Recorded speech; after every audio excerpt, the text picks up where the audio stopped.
കായംകുളത്തിന്റെ രാഷ്ട്രീയ പൊതുമണ്ഡലങ്ങളിൽ ഒരു കാലത്ത് നിറഞ്ഞു നിന്നിരുന്ന നൈനാര്യത്ത് മുഹമ്മദ് കുഞ്ഞ് ഇപ്പോൾ മുഴുവൻ സമയ കർഷകനാണ്.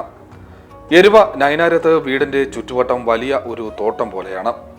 വിവിധയിനം വാഴകൾ, നാടൻ മരച്ചീനി, ചേമ്പ്, ചേന, ഇഞ്ചി എന്നുവേണ്ട ഏതാണ്ട് എല്ലാ വിളകളും ഇവിടെ മുഹമ്മദ് കുഞ്ഞെന്ന മണ്ണിന്റെ നന്മയറിയുന്ന കർഷകന്റെ പരിലാലകൾ ഏറ്റുവാങ്ങി തഴച്ചു വളരുന്നു.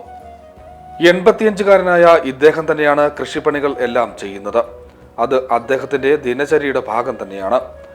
കോൺഗ്രസ് നേതാവ്, ജനപ്രതിനിധി, സഹകാരി, സമുദായക്ഷേമ പ്രവർത്തകൻ എന്നിങ്ങനെ വിവിധ രംഗങ്ങളിൽ നിറഞ്ഞു നിന്നയാളാണ് മുഹമ്മദ് കുഞ്ഞ്. കായംകുളത്തെ പുരാതന കുടുംബമായ നൈനാര്യത്തെ അബൂബക്കർ കുഞ്ഞുബീവി ദമ്പതികളുടെ ഏകമകനായി പിറന്ന ഇദ്ദേഹം തടി, മലഞ്ചരക്ക്, പുരാവസ്തു മുതലായവയുടെ വ്യാപാരത്തിലൂടെ അറിയപ്പെട്ടിരുന്നു. പനമ്പള്ളി ഗോവിന്ദമേനോൻ, AJ ജോൺ തുടങ്ങിയ നേതാക്കന്മാരുടെ കാലം മുതൽ കോൺഗ്രസ് പ്രവർത്തകനായിരുന്ന മുഹമ്മദ് കുഞ്ഞ് 30 വർഷം കായംകുളം നോർത്ത് മണ്ഡലം പ്രസിഡന്റായിരുന്നു.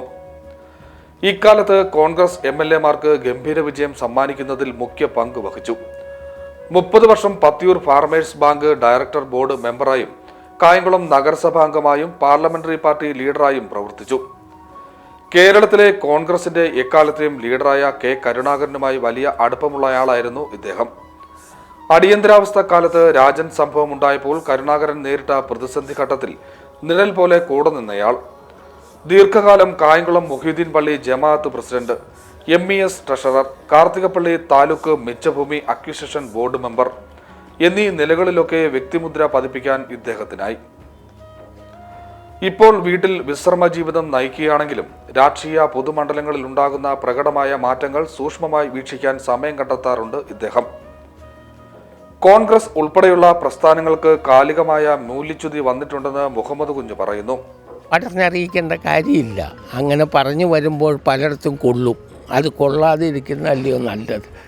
ഞാൻ 30 വർഷം പത്തിയൂർ കോപ്പറേറ്റീവ് ബാങ്കിൽ കച്ചേരി പ്രസിഡൻ്റായിട്ടും ഞാൻ ബോർഡ് മെമ്പറായിട്ടും ഇരുന്നിട്ടുണ്ട്. 30 വർഷം തുടർച്ചയായി. കാർത്തികപ്പള്ളി ഈ ഭൂ അക്വിസിഷൻ ബോർഡ് മെമ്പറായിട്ട് ഇരുന്നിട്ടുണ്ട്. പിന്നെ മുനിസിപ്പൽ കൗൺസിലായിട്ട് ഇരുന്നിട്ടുണ്ട്.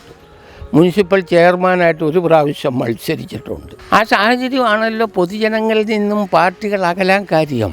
കാരണം ഉദാഹരണത്തിന് ഇപ്പം നമ്മൾ പറഞ്ഞാൽ നമ്മൾ തിരഞ്ഞെടുക്കപ്പെട്ട കോൺഗ്രസ് MLA-മാർ, MP-മാർ, ഒരു ഇന്ത്യൻ പ്രസിഡന്റ്, വൈസ് പ്രസിഡന്റ് തിരഞ്ഞെടുപ്പ് വന്നപ്പോൾ ആ കോൺഗ്രസ്സുകാരായ അവർ BJPക്ക് വോട്ട് ചെയ്തു.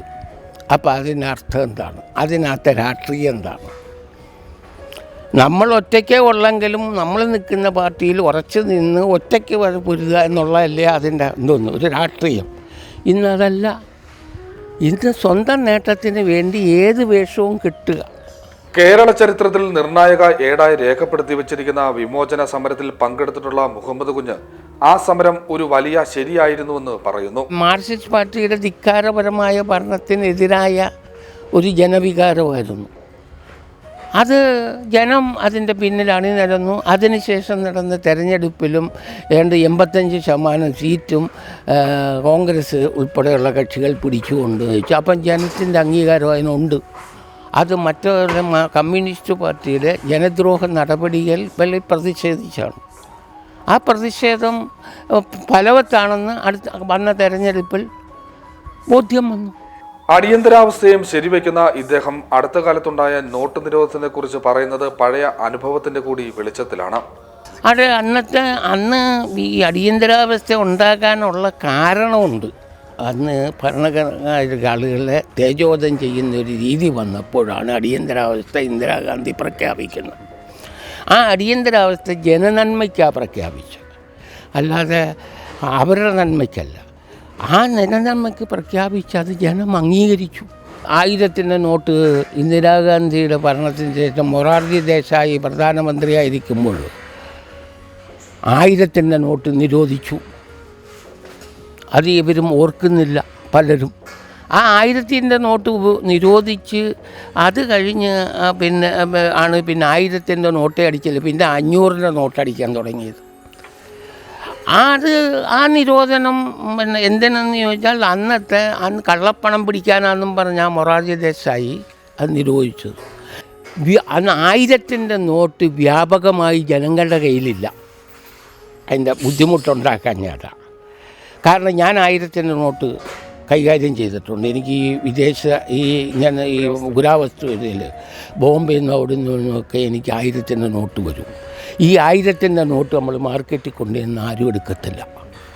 അന്ന് നമ്മൾ ബാങ്കിൽ കൊണ്ടുവന്നാൽ ഡിക്ലറേഷൻ കൊടുക്കണം, ഈ നോട്ട് എവിടെ നിന്ന് കിട്ടി, എങ്ങനെ കിട്ടിയെന്ന്. അപ്പം ഇവിടെ 1,00,000 ആളുണ്ടെങ്കിൽ 100,000 നോട്ട് പോലും 1,00,000 ആളുകളുടെ കയ്യിൽ കാണത്തില്ല. അതേ സമയത്ത് ഇപ്പോഴത്തെ വിനിയോഗം എന്ന് പറയുന്നത് കുട്ടികളുടെ കയ്യിൽ പോലും 500-ൻ്റെ 1000-ൻ്റെ നോട്ടിരിക്കുക. ഇന്നും പെട്ടിക്കടയിൽ ചെന്ന 1000-ൻ്റെ നോട്ട് മാറാറുണ്ട്. പക്ഷേ അത് വന്നപ്പോൾ അങ്ങനെ വന്നതാണ് ജനങ്ങൾക്ക് പ്രതിസന്ധി ഉണ്ടാക്കിയത്. തന്റെ പ്രവർത്തന മണ്ഡലമായ കായംകുളത്തിന് യാതൊരു മാറ്റവും വരാത്തതിനുള്ള ദുഃഖം മാത്രമാണ് ഒരു പൊതുപ്രവർത്തകൻ എന്ന നിലയിൽ ഇദ്ദേഹത്തിനുള്ളത്. കൃഷിയിൽ ആനന്ദം കണ്ടെത്തുന്നതിനോടൊപ്പം തന്നെ മക്കളും മരുമക്കളും കൊച്ചുമക്കളും അടങ്ങുന്ന വലിയ കുടുംബത്തിന് അതിരില്ലാത്ത വാത്സല്യം നൽകി ധന്യജീവിതം നയിക്കുകയാണ് ഇദ്ദേഹം. മുഹമ്മദ് കുഞ്ഞ് ദമ്പതികൾക്ക് 9 മക്കളാണ് ഉള്ളത്. കായംകുളം സീഡിനെറ്റ് പ്രൈവറ്റ് ലിമിറ്റഡ് ചെയർമാനും Kerala cable TV operators association, KCCL, Kerala vision, V1 എന്നിവയുടെ ദീർഘകാല സാരഥിയുമായ റിയാസ് നൈനാരത്ത്, കോൺഗ്രസ് ബ്ലോക്ക് സെക്രട്ടറി അബ്ദുൾ റഷീദ്, ക്ഷീരകർഷകനായ ഇർഷാദ് ഹുസൈൻ, റുക്കിയത്ത്, നഫ്സത്ത്, സീനത്ത്, സുക്കൈനത്ത്, റജീന, ഷംന എന്നിവരാണ് മക്കൾ.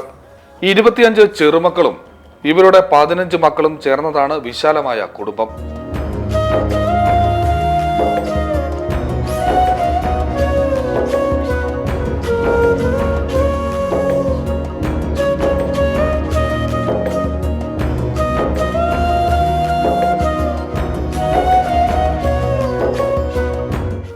News desk